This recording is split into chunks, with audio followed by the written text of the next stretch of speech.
Šiandieną savo video intro noriu Jums įrašyti iš Banfo nacionalinio parko Albertos valstijoje Kanadoje ir atvykau prie savo mėgstamiausių Minnewanka ežero šį gražų žiemos rytą pasitikti saulėtekį. Tie, kurie manęs nepažįstate, aš esu Kristina J, santykių gyvenimo tikslo, pasitikėjimo ir laimės mokytoja, saviugdos mentorė, padedanti emocinį ir psichologinį smurtą patiriančioms moterims išsivaduoti iš toksiškų santykių. Linkėjimai iš čia ir iki. Sveiki! Po tam tikros pertraukėlės ir vėl sugrįžtu į savo kanalą ir esu pasiryžusi sukurti seriją paskaitų, kuriuose daugiau kalbėsiu apie narcisizmą. Savo video paskaitų ciklą pavadinau Narcisistinių santykių žodynėlis. Ir šiandien mes paliesime vieną iš narcizo strategijų, kurias jis naudoja santykyje. Tai yra bombardavimas meile. Jeigu dar neužsiprenumeravote mano kanalų Verta meilės, prašau padarykite tai dabar, paspausdami subscribe ir padėkite mano kanalui augti. Labai dažnai į emocinį smurtą linkę ir narcisistiniai partneriai naudoja bombardavimo meilę techniką, kad jūs įtrauktų į santykį, tiesiog apsuktų jums galvą ir jūs galvotumėte, kad jis yra jūsų antroji širdies puselė. Jis yra tas, kuris jūs myli, supranta, atjaučia, juk jis jums rodo tokį didžiulį ir išskirtinį dėmesį. Apipila jūs ne tik komplimentais, bet ir dovanomis, gėlėmis, kelionėmis nuo galvos iki kojų. Bombardavimą meilę mes galime priimti kaip savaime suprantamą dalyką, kuris mums atrodo yra lyg ir neatsiejama santykių dalis ir pati gražiausia santykių dalis. Pripažinkime savo, kad mes užaugome žiūrėdamos pasakas ir romantinius filmus, kuriuose matėme, kaip du žmonės susitinka, įsimyli iš pirmo žvilgsnio, moteris jaučiasi kaip danguje šalia mylimo vyro, kuris yra be galo romantiškas, dėmesingas, apipila ją komplimentais, gėlėm, dovanom ir taip jie gyvena laimingai, kol mirtis juos išskiria. Ir jeigu mes patiriame kažką tai panašaus santykio pradžioje, mes galvojame, kaip nuostabu. Santykis tiesiog yra kaip iš filmo, kaip iš pasakos. Jūs galvojate, kad užmezgėte kažkokį tai stebuklingą ryšį. Tik vėliau, kai jau stipriai nusivylėte savo santykiu, jūs nesuprantate, kaip viskam taip greitai atėjo pabaiga. Juk jūs draugystės pradžioje jautėtės puikiai, draugystės pradžia buvo tokia sukūringa, tokia nuostabi, jūs kartu keliavote, kartu svajojote, tik dviese praleidote 24 valandas per parą, 7 dienas per savaitę. Tarp kitko, iš karto po jūsų pirmojo pasimatymo jis jau pasisiūlė jums sutikti jau šeimą, o galbūt už keletos mėnesių įkalbėjo net atsikraustyti pas jį, kad jums nereikėtų mokėti už nuomą ir po to labai greitai po to jums pasipiršo. Ir staiga po vestuvių viskas pasibaigė. Kodėl? Ogi todėl, kad toksiški partneriai ir narcizai naudoja tą bombardavimo meilę techniką, kad tiesiog apsuktų jums galvą, kad jūs nematytumėte nieko kito tik jį ir kad jis būtų garantuotas, kad jūs jau turi. Bombardavimas meilė dažnai būna labai iniciatyvus ir labai apgaulingas. Aplinkiniai mato jūsų kelionių nuotrauką su naujuoju partneriu, mato prabangius viešbučius, kalnus gėlių, ekstravagantiškas iškylas ir nuostabias dovanas. Jūs galbūt gaunate gėles net į savo darbovietę ir visi aplinkiniai galvoja, wow, kaip jums pasisekė. Jie pradeda vertinti ir lyginti tuos įprastus kasdieninius santykius su tuo, kas, tarkim, vyksta jūsų santykyje, stebi jūsų tą patirtį ir galbūt jums net šiek tiek pavydi. Be to, narcizas yra labai žavingas, charizmatiškas, savimi pasitikintis ir sumanus ir visą tai jūs labai traukia prie jo ir lygiai taip pat aplinkiniai jaučia jam trauką ir tiesiog žavisi šitų jūsų santykių ir žavisi šitų žmogumi. Dažnai moterys santykio pradžioje, meilės bombardavimo etape, įžvelgia tam tikras raudonas vėliavas ir dažnai pagalvoja, kad viskas kažkaip tai vyksta per daug greitai, per daug iniciatyviai, viskas kažkaip jau per gerai, per skubotai. Moteris pradeda jaustis tarsi iškelta ant kažkokio tai pedestalo, ant kažkokios tai pakilos, nuo kurios vėliau gana skaudžiai nukrenta, o tiksliau pats narcizas kuris ją ten užkėlė, ją ir nustumė. Galbūt moteris pastebi tas raudonas vėliavas ir gal savo įtarimais pasidalina su tam tikrais šeimos nariais, draugais, bet gali būti, kad jie ragina moterį nepramesti tokio puikaus, žavingo, charizmatiško vyro, kuris yra tikras džentelmenas, kuris yra toksai rūpestingas, toksai dėmesingas. Aplinkiniai gali pasakyti, kad ko gero, jūs pati nežinote, ko norite iš santykių. Jeigu jau toks vyras jums netinka, tai ne joks jums netiks. Juk jūs gyvenate kaip pasakoje su šiuo partneriu, pasak jų. Aplinkiniai ragina jūs liautis įtarinėjus, liautis ieškojus problemų ten, kur jų nėra. Na ir kuomet pačiai galva nuo meilės bombų yra apsvaigusi ir dar aplinkiniai ragina išsaugoti šį žavingą vyrą, jūs nutarite atmesti savo įtarinėjimus. Na, o narcizui kaip tik to ir reikia. Kai jisai pamato, kad jūs esate pilnai investavusi į jį, kad jūs įsimėliusi iki ausų, tuomet jis palengva ima atskleisti savo kortas, pradeda rodyti savo tikrąjį charakterį ir bombardavimas meilė ima silpti. Žaidimas pasikeičia. Jūs pastebėsite, kad jis daugiau nėra jums toks jau labai dėmesingas ir galbūt gėlių jūs gaunate jau vis rečiau ir rečiau, žinučių ir skambučių mažiau, pasimatymų beveik nelieka. Šalia jo pradedate jausti tam tikrą įtampą, nes galbūt jis pasidarė pavydus, pastebite, kaip jis flirtuoja su kitomis moterimis, komentuoja jų išvaizdą, pastebite, kad po kiekvieno konflikto jis neprisiima atsakomybės, o visada ima kaltinti jūs, žemina jūs savo žodžiais ir veiksmais ir kuomet jūs pratrūkstate pykčiu, jūs imate verkti. Jis įvardina, kad jūs esate per daug jautri, jūs nežinote, ko norite ir taip toliau ir panašiai. Taigi, bombardavimas meilė, jis nesitęsia amžinai, kad ir kaip jums to norėtųsi. Po to ateina kitas ciklas, tai yra jūsų žeminimas, jūsų nuvertinimas, o galiausiai atmetimas kaip nereikalingo antrarūšio daikto.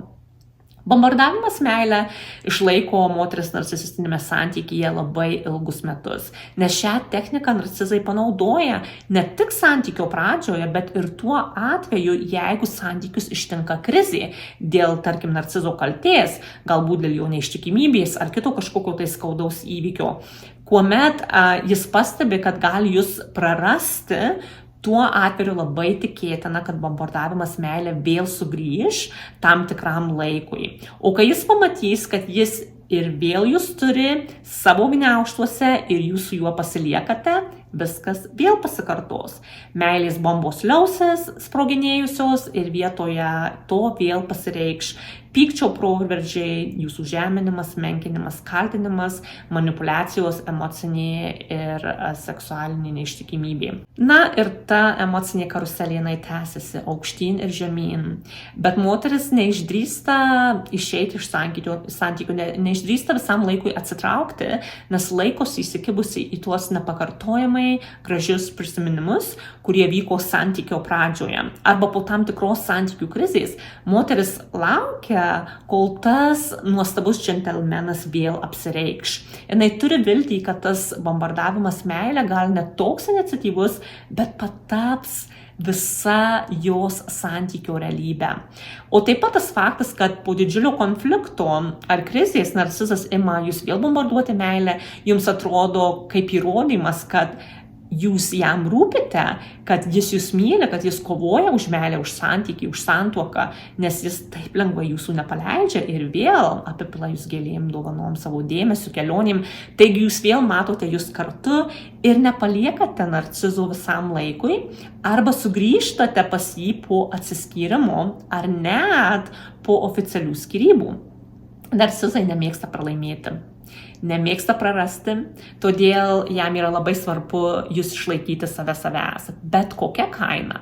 Pastebėkite, kad po konflikto ar po to, kai jūs nusprendžiate atsitraukti iš narcizo gyvenimo, jis nenorės turėti su jumis tokio empatiško pokalbio, bendravimo iš širdies į širdį, problemų kažkokio tai aptarimo, neieškos būdų, kaip kartu su jumis patobulinti santykį. Ne, vietoje to jis tiesiog pradės bombarduoti meilę, apipildamas jūs dovanom, gėlėm. O kai jūs bandote pasakyti, kad dovanos taip, tai yra nuostabu, bet jūs norite sugrįžti prie buvusio konflikto, prie tos situacijos ir tai išspręsti, narcisas nenorės, jis pyks ir apkaltins jūs nedėkingumu. nepagarbumu, šaltumu, abejingumu jo atveju. Taigi jis tiek daug išleido pinigų, jūs apipylė dovanom ar kažkokią tai kelionę ir jums to neužtenka, jūs dar norite čia kažkokio tai gilinimus į problemas, kurios jam net nėra problemos. Pasak jo, tai jūs pati susikūrėte problemą ten, kur jos net nėra.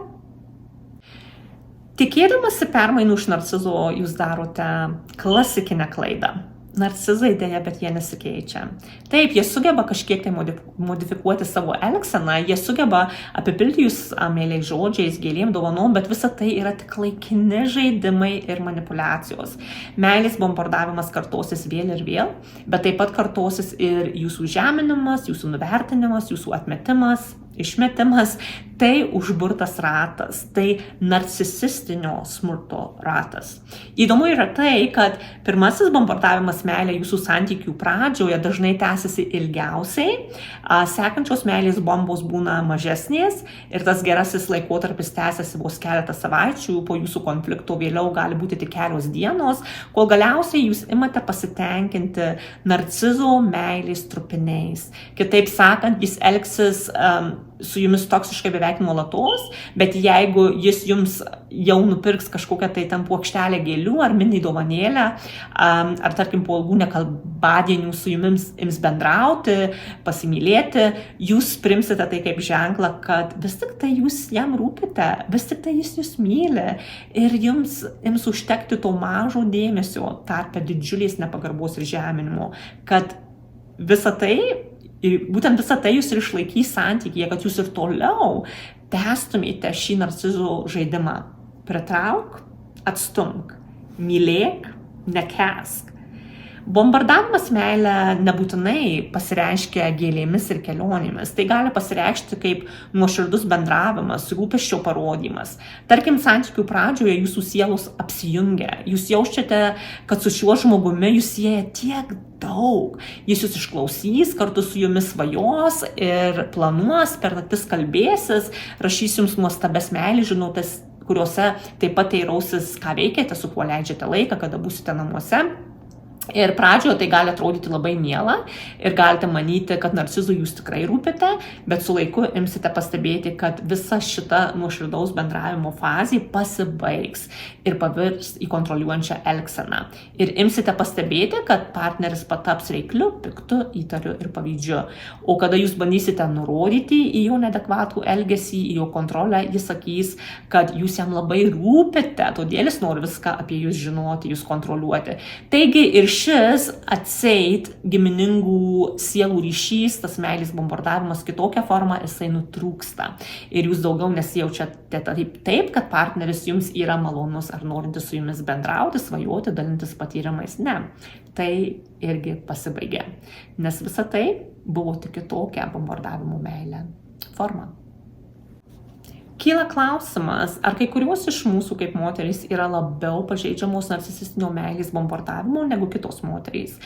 Ko gero, kad taip. Moterys, kurios turi tą viziją romantinio, to pasakiško santykio, tos stiprios traukos, audringos pradžios, dažnai patirdamos meilės bombardavimą jaučiasi gerai, nes galvoja, kad kaip tikras santykis taip ir turi atrodyti, nes taip jinai jį nusipiešė, taip jinai įsivaizdavo. Gal prieš tai buvęs santykis atrodė per daug nuobodus, o santykis su narcizu toks audringas, toks karštas. Kita priežastis, dėl ko mes galime būti sužavėtos ir apakintos tos meilės bombardavimo, yra tai, kad mums visada nuo pat vaikystės ir paauglystės tiesiog trūko sveiko dėmesio ir meilės iš tėvų. Arba jie tiesiog negalėjo sau leisti mums nupirkti kažkokių tai dovanų ir mes to ilgėjomės visą gyvenimą. Ir štai, kada pasirodo tas žavingasis princas ir apipila mus savo dėmesio, savo dovanom, gėlėm, mes tiesiog ištirpstam jo glėby ir galvojam, wow, pagaliau, taip ilgai laukta meilė, taip ilgai lauktas dėmesys, dovanos ir gėlės atėjo į mano gyvenimą. Yra svarbu suprasti narcizo taktikas ir šią, apie kurią mes šiandien kalbame, tai yra bombardavimo meilė, nes ši taktika pasireiškia ne tik romantiniuose santykiuose, bet bombardavimo meilę jūs galite pastebėti ir, tarkim, darbo santykiuose ar šeimos dinamikoje arba tarp jūsų draugų, kai, tarkim, pradžia atrodė tokia miela, tokia šilta, tokia graži, tokia intensyvi ir jūs jautėtės suprasta, įvertinta, išgirsta, bet su laiku visą tai nunyksta ir tuomet jūs imate jaustis apgailėtinai ir jaučiatės lyg tai kažkaip tai apgauta. Aš manau, kad yra labai svarbu pastebėti ir atskirti love bombingą. Manau, iš tikrųjų, kad ir emociškai sveikame ir mylinčiame santykyje jau pradžioje partneriai sąmoningai daugiau stengiasi, daugiau investuoja, pristato save pačiom geriausiom spalvom. Tame nėra nieko blogo, kad palaipsniui tas intensyvumas kažkiek sumažėja, tačiau visuma santykių jinai nėra toksiška ir partneriai jie nuolatos stengiasi vienas dėl kito ir gražūs žestai, komplimentai, dovanos, bendravimas, jie nėra skirti tam, kad užglaistyti kažkokį tai konfliktą, tarkim, kaip emocinio smurto ar narcisistiniam santykyje. Bombardavimas meilė gali būti labai viliojantis, nes tokio tipo santykiuose esanti moteris jaučiasi be galo matoma, išgirsta ir mylima, kaip niekada anksčiau. Nesmerkite savęs už tai, kad papuolėte į narcisistinį santykį dėl to, kad santykio pradžia atrodė neįtikėtinai nuostabi. Pripažinkite savo, kad mes visi esame tik žmonės, kurie trokštame meilės ir šilumos, įvertinimo ir jums tuo metu atrodė, kad jūs tai gaunate iš savo partnerio, iš narcizo. Manau, jeigu esate toksiškame narcisistinėme santykėje, yra svarbu pastebėti ir atskirti tas visas strategijas, tuos elgesio modelius, kuriuos narcisas naudoja tam, kad galėtumėte savo galutinai pripažinti, kad deja, bet mano santykis iš tikrųjų yra emociškai destruktyvus ir aš iš tiesų negaliu daugiau jame pasilikti. Jūs turite rasti tos vidinės stiprybės ir jėgos palikti tai, kas kenkia jūsų emociniai, psichologiniai ir dvasiniai geroviai. Jeigu norėtumėte su manimi pasidalinti savo santykio istoriją, išgirsti mano įžvalgas apie jį, o galbūt ir dirbti su manimi sesijų metu, tam, kad atstatyti savo vertę, išsilaisvinti iš toksiško santykio, užgydyti širdies žaizdas, atleisti ir paleisti, bei su pasitikėjimu žengti į naująjį savo gyvenimo etapą, galite susisiekti su manimi, rašydamos man į mano elektroninį paštą, Facebook Messengerį arba Instagramą. Nepamirškite paspausti subscribe ir padėkite mano kanalui augti. Šiam kartui tiek, iki pasimatymo sekančios video paskaitos metu, kurioje pratęsiu narcisistinių santykių žodynėlį. Iki.